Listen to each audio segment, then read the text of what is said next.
hari yang Allah berikan kesehatan untuk kita semuanya, sehingga kita bisa melewati dengan jiwa yang sehat dan badan yang kuat juga.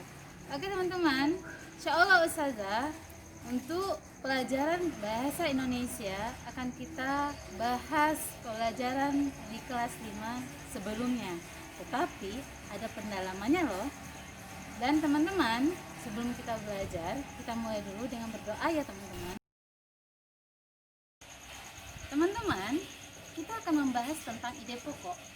Apa itu ide pokok? Ide pokok adalah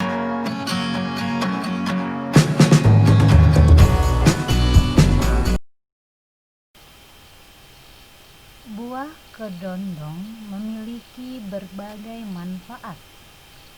Buah ini bisa dijadikan bahan rujak yang lezat. Buah ini juga bisa dijadikan manisan. Buah yang rasanya masam ini juga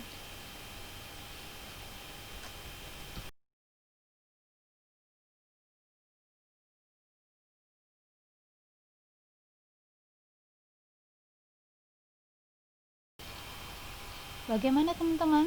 Sudahkah antum menemukan ide pokoknya dari paragraf tersebut? Ya, betul. Ide pokoknya adalah buah kedondong memiliki berbagai manfaat. Alhamdulillah ya teman-teman, kita sudah berhasil menemukan ide pokoknya.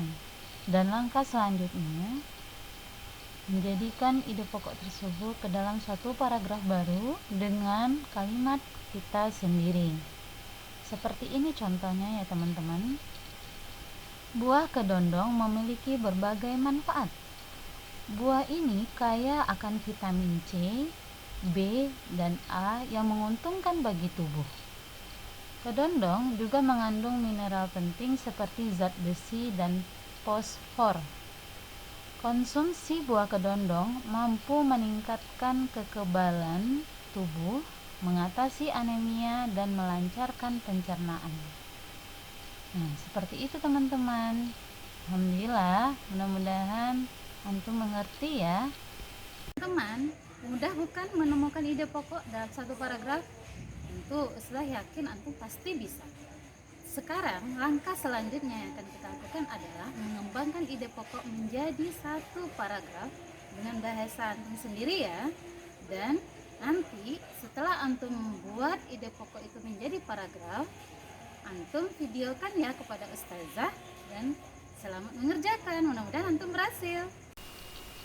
Dengarkan teks berikut ini dengan judul Keramik dari Tanah Liat.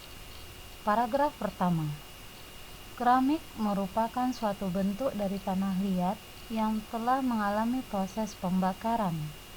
Proses pembuatan keramik dari tanah liat dapat menuangkan ide dan kreativitas. Pembuatan keramik melalui beberapa tahapan penting. Berikut adalah tahapan membuat keramik dengan tanah liat. Paragraf kedua. Pertama, mengolah bahan baku dari berbagai material yang belum siap pakai menjadi bahan keramik plastis yang siap dipakai. Pengolahan bahan dapat dilakukan dengan metode basah maupun kering, dengan cara manual ataupun masinal. Dalam pengolahan bahan ada proses-proses tertentu yang harus dilakukan, antara lain pengurangan ukuran butir, penyaringan, pencampuran, pengadukan, dan pengurangan kadar air. Pengurangan ukuran butir dapat dilakukan dengan penumbuhan atau penggilingan dengan bal mil.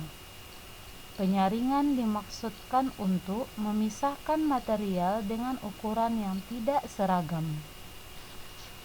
Paragraf ketiga. Tahapan selanjutnya adalah pembentukan tanah. Tanah liat yang masih berbentuk persegi panjang dapat dibentuk sesuai dengan apa yang Anda inginkan. Bisa bentuk hewan, pernak-pernik, dan lain-lain. Pada proses pembuatan keramik melalui 3 teknik, yaitu teknik pijit, teknik pilit, dan teknik putar. Paragraf keempat. Setelah proses pembentukan sudah selesai, hasil dari kerajinan tanah lanjut ke proses pengeringan. Pengeringan berguna untuk menghilangkan air yang terjebak di dalamnya. Proses pengeringan yang paling baik dilakukan dengan memanfaatkan angin alam dan suhu ruangan atau penjemuran di luar ruangan memanfaatkan terik matahari. Paragraf kelima. Proses selanjutnya adalah pembakaran.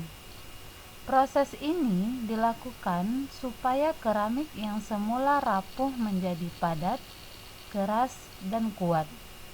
Faktor-faktor yang mempengaruhi hasil pembakaran diantaranya suhu matang, atmosfer tungku, dan mineral yang terlibat. Bahan-bahan keramik mentah kemudian dimasukkan ke dalam tungku pembakaran lalu dibakar memakai suhu sekitar 700 sampai 1000 derajat Celcius. Alhamdulillah teman-teman, setelah antum mendengarkan videonya, silakan antum menemukan ide pokoknya lalu mengembangkan ide pokok tersebut ke dalam paragraf dengan bahasa antum sendiri, dan setelah selesai silakan antum bacakan dan videokan ya kepada ustazah. Oke teman-teman, untuk pembelajaran hari ini mudah-mudahan antum semakin paham dan semakin mengerti. Dan kita tutup pembelajaran kita hari ini dengan ucap alhamdulillah.